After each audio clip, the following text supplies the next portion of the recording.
Welcome back. You're still watching Cheche, the show where opinion counts, with me, Fred Ndimuli. Today in studio, we do have Samuel Githinji, chairperson of the National Council of NGOs, a self-regulating, non-partisan body comprising all registered NGOs in Kenya, but many questions have to be asked about this particular council. We also do have our regular panelists on Cheche, Mutegi Njau and Charles Odhiambo.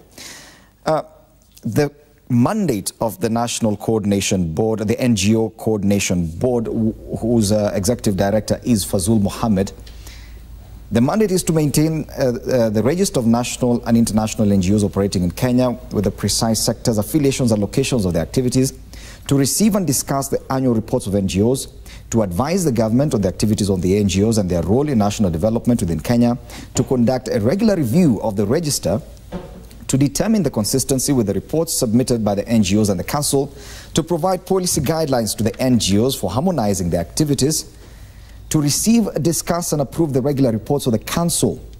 Yes. And I'm assuming this is your Council. Yes. Yeah.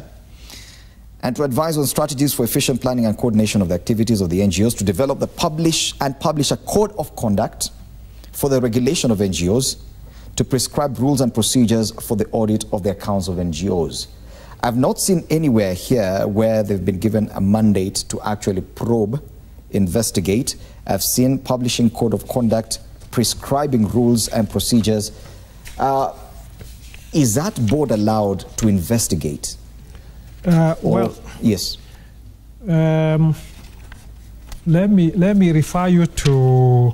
And the document you keep making reference to, that is the NGO Coordination Board Act. Act 2012, revised 2012. 2012. Yes. That is what was supposed to be replaced by the Public Benefit Organizations Yes. Act of 2013. Actually, Fred, that is what has been replaced. Has been because replaced. You can't have two acts. Then why do we keep on referring? The same thing. Then why do we keep referring to this document? Because the PBO Act 2013 has not been actualized. It has been enacted. It's a law. It has not been. It passed through the Parliament. It is yet to be operationalized yes. by the government. Yes. But it's a law. It's a law. But it's been enacted as a law. So we cannot use it. But you see, I think operationalization means gazettement of yes. it so that it can come to force. Yes, and repeal this one. And unless the government gazettes it, it means it's not in operation. It is not. So it is not in operation. So yes. that document is still valid. Okay. And the one that we are using, if you look at the functions of the board, no, I mean the registration. Let me talk about the registration, as you asked me. Because the question is, what Fazul Mohammed has been doing in summoning these NGOs to appear before him, it's like conducting an inquiry, because you come, sit them down and ask them, bring evidence with regard to your accounts, bring evidence with regard to your staff members and their nationalities and all these things. Does that board have that mandate? Because looking at this here, there's nowhere. Yes, they can publish a code of conduct, they can prescribe rules and procedures, but I do not see anywhere where they're given the mandate to actually... I don't know even why you're talking about that, because if we go by what you say, the board did not have a chairman up to about 2 months ago. Fazul is the CEO of the board. He does not have a board itself. And even the council, which is supposed to be represented there, does not have a member of the board. Yes. So is there a national coordination board for NGOs? Yeah, the board is purported to be now, because we have the chairperson. What about the members? The members excluding the council. The members excluding the council are there. So it's not mandatory that the council be represented in the according to the act. Okay. And let me refer you to the use of that is section 14. Section 14 of the act. The board may refuse registration of an applicant, C, if it is certified on the recommendation of the council that the applicant should not be registered. So you have never, as a council, recommended to the board of the registration of any NGO? Never? We cannot recommend.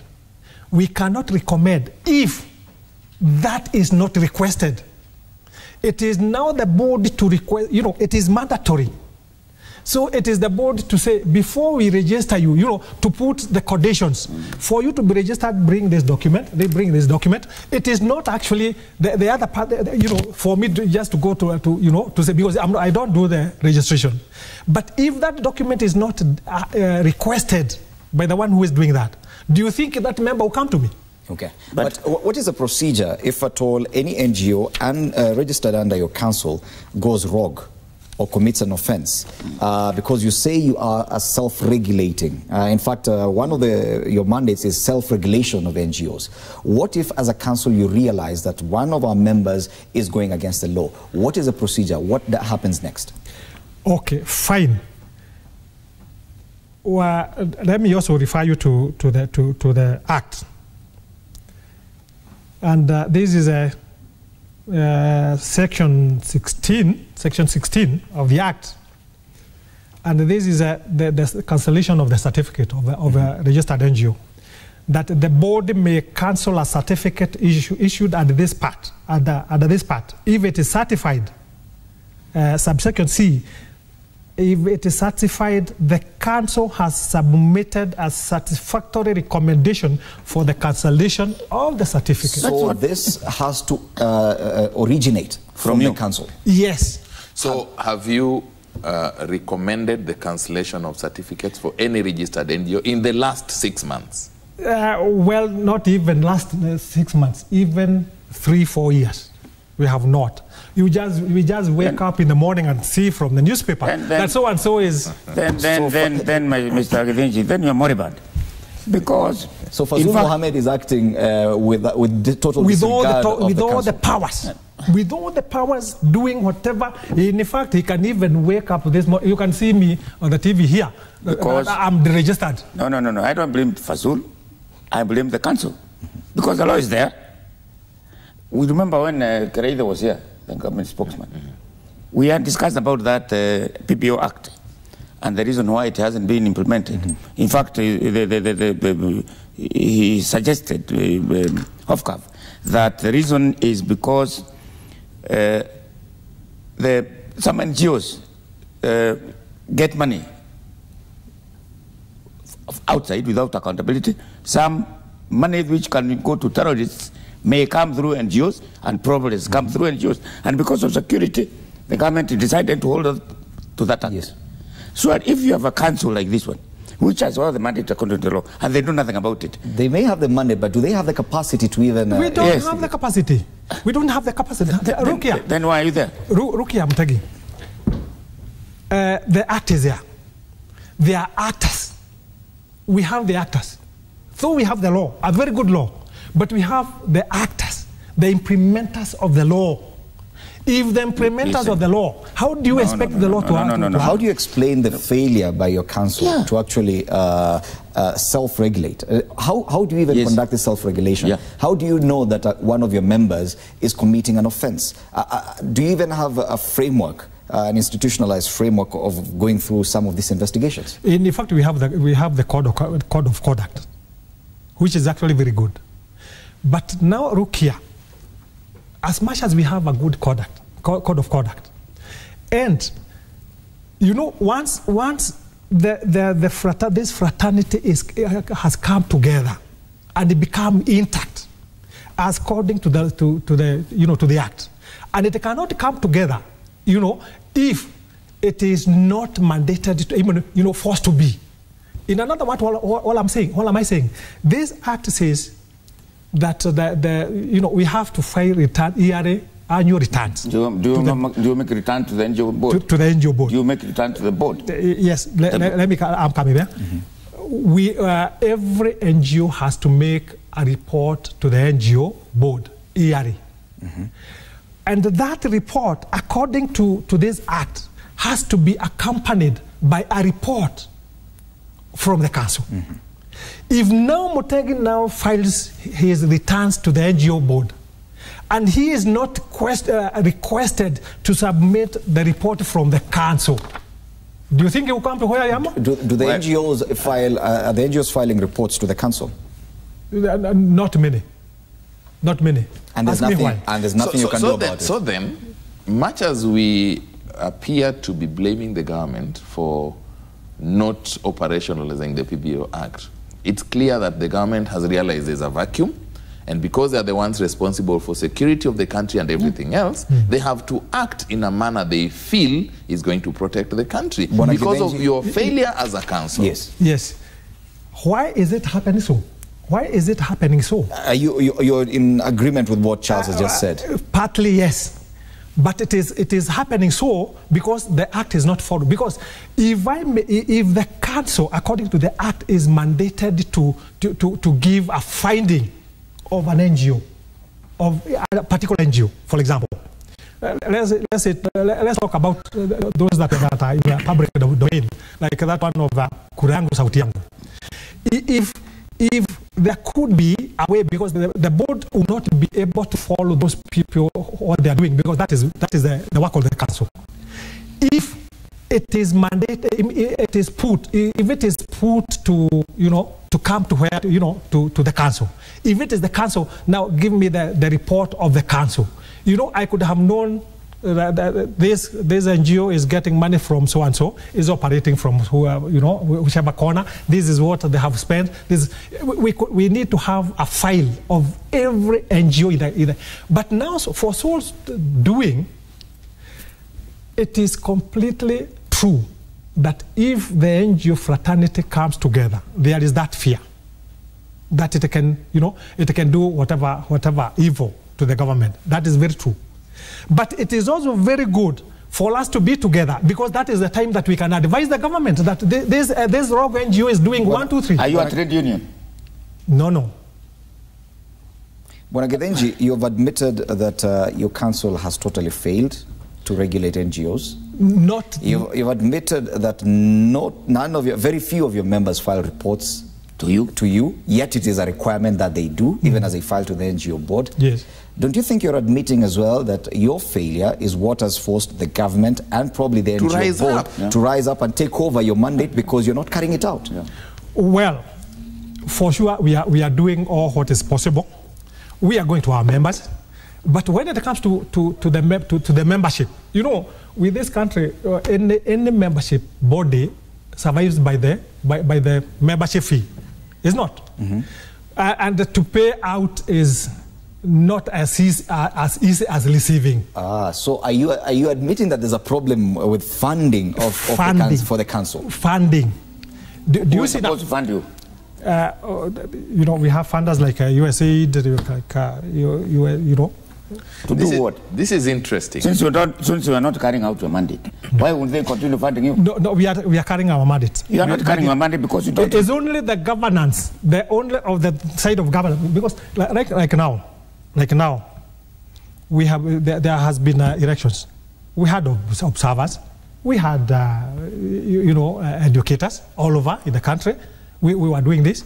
So we are. The election is not your core business. Your core business is to monitor and regulate NGOs. Yes, what we are saying, and this is all I'm telling you, it is not the council that has failed itself. It is stage managed to fail. So who? Like for example, let me refer you. When there were strikes, the teacher strikes. Couldn't we see the government and the NAT now developing at loggerheads? And into one situation, the government was to say, we are not now correcting your fee, from the teachers. Is that not one of it? Is that what you say happened to? This is what is happening. Bwana Githinji, this is what is happening. What you're saying is that somebody is undermining the council. Yes. Right? Yes. Why would somebody undermine the council?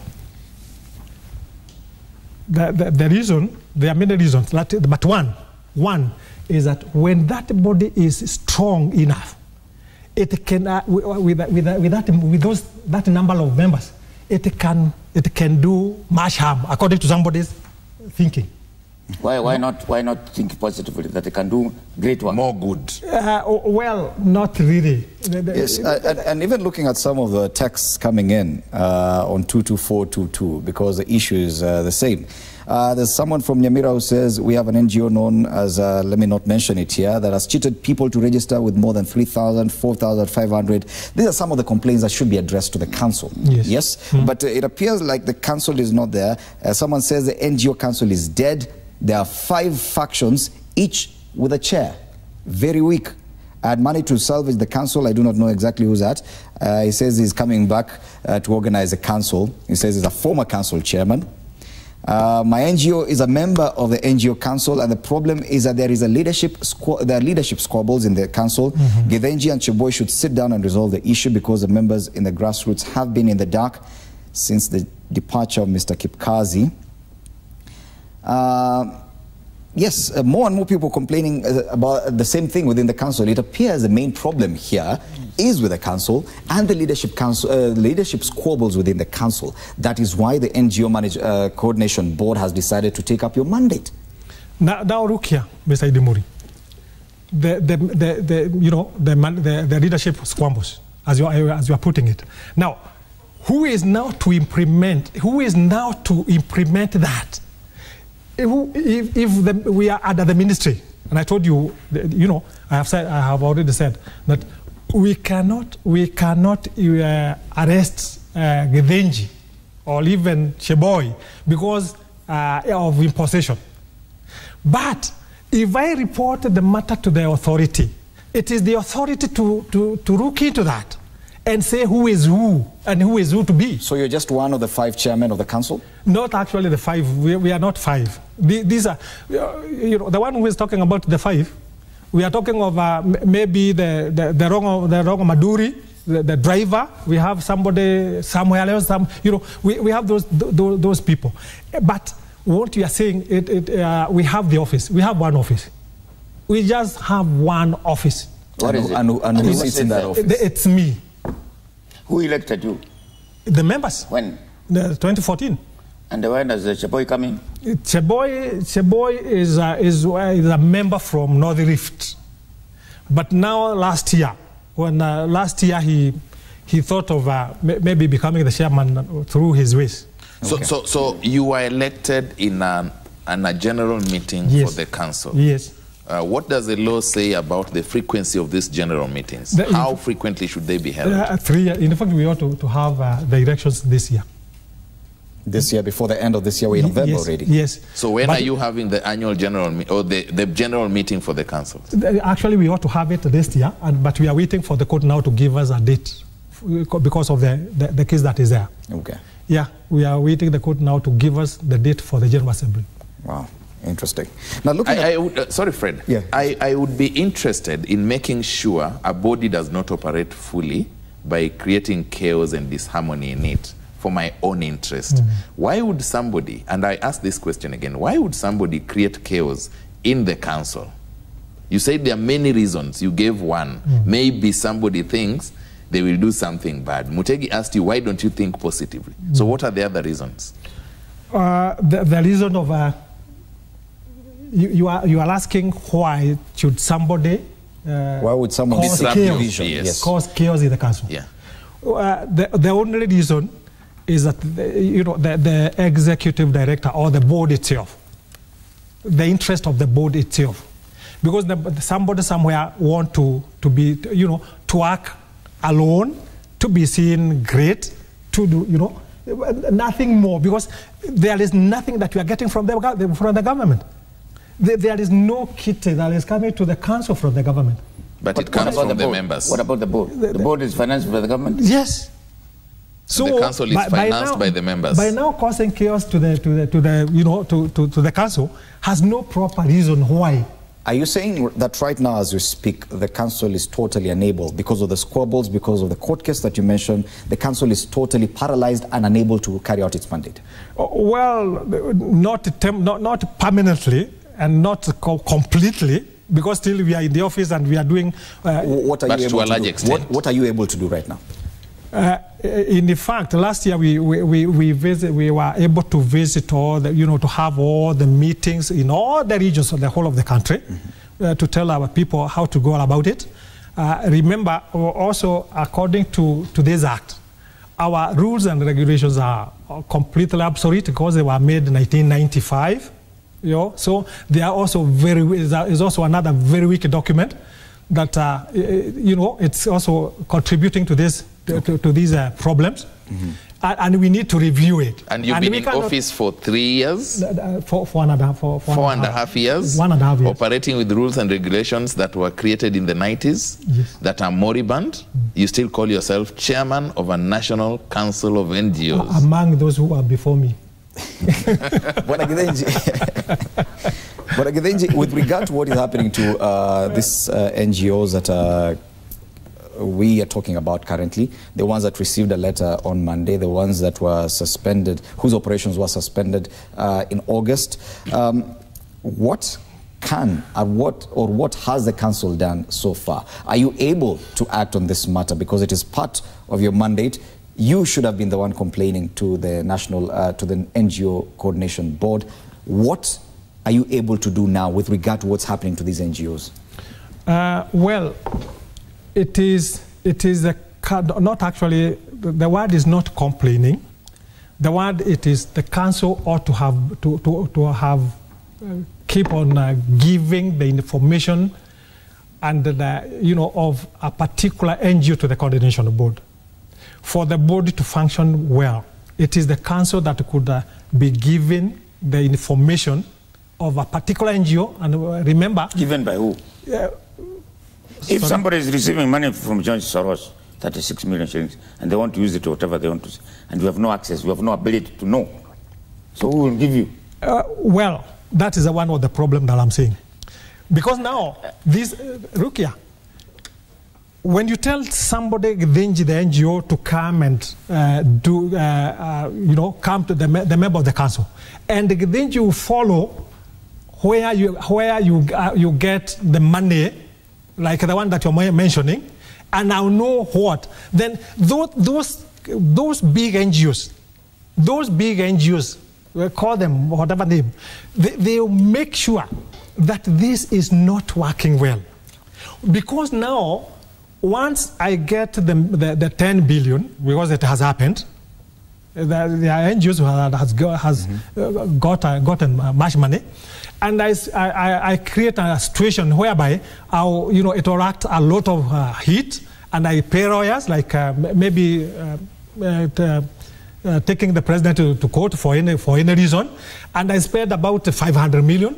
They now be left with you know, with other billions of shillings, and this is part of the problem that we are seeing the council. Because how do you expect? Personally, the council may be operating with 20 million per year, yeah. And you personally, Mutugi, you have 5 billion. Do you want to tell me that Mutugi will come to pledge royalty to me if we are not forced to? Bwana Githinji, does this exist, or this is just? Do such things happen? Yes. And you have written a report, because as the regulator, you should write a report to the board. You've written a report about the NGO that does that. Do you know, I don't even need to write, although I'm required. Because every NGO has to file a report. The NISO says so. Both to the council and the NGO Coordination Board. Yes. But one report is now given to the board. The council do not have that report. I don't need to write a report. Is it a requirement for all your members to write the reports to you? That is what the act is saying, my dear. But no one follows that? Yes. Is it a requirement that if any NGO who is your member fails to operate within the self-regulatory policies, you're supposed to rein in? Not really.